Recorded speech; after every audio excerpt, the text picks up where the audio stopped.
If you're a man who has sex with men, does anything make it difficult for you to go for an STI check? I know when I first came out, my circle was very kind of heteronormative. Didn't know anyone who was gay, and it was quite hard to find information. If you've recently come out or you're not all that comfortable with your sexuality, you might be a bit worried about being judged at the clinic for the type of sex you might be having. I think sometimes talking about different types of sex, like talking about anal sex, people sometimes find quite embarrassing, especially when you're talking about like hygiene and talking about the ins and outs. But I think it definitely makes it easier knowing that there are some services which are specifically for men who have sex with men. And I know that in some situations I've been like educated on, for example, chemsex and other things which might apply more directly to men who have sex with men than other identities. Depending on the type of sex you have, MSM are offered chlamydia and gonorrhea tests from the urine, bum and throat, as well as blood tests for HIV, syphilis and hepatitis. You should be vaccinated against hepatitis B, a virus that can cause liver problems, and HPV, a virus that can cause genital warts and anal cancers.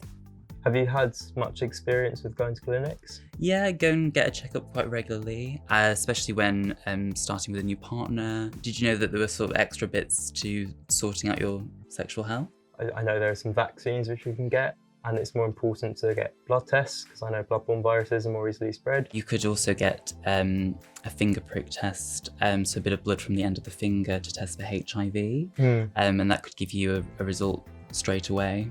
Yeah, I think there's been a lot of innovation around HIV prevention, especially in recent years.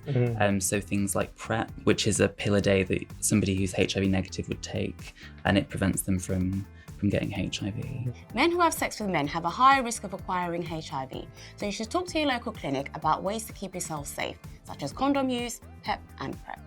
I think a lot of people still don't know about the treatment of HIV and the fact that if you are on treatment and your viral load is low, you can't pass it on. HIV, it's not like it was before. People on effective treatment are living really long, healthy lives. People with HIV on effective treatment cannot pass on the virus, something we call undetectable equals untransmittable, or U equals U. I know certainly my experiences at school, a lot of the sex education was looking at preventing a pregnancy. There was a little bit on STIs, but again, it was all about a man and a woman. So I felt like it didn't really apply to the kind of sex that then I went on and had. I had to go and look for the information elsewhere. Yeah, no, I was exactly the same. It was very straight. Remember, clinics are not just there to support you medically, they can also help around coming out. Everything you discuss is confidential, and sometimes it helps to talk to a professional.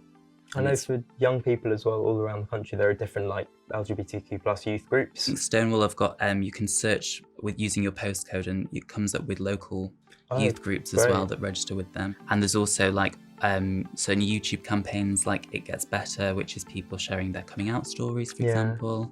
If you want to learn more about staying healthy as a man who has sex with men, see the links below. Hi guys, just to let you know that sexual health services are still available, but because of COVID, they're running a slightly different service. So if you have any worries, any queries or concerns, instead of turning up, just check online for your local clinic and they'll let you know how you can attend safely.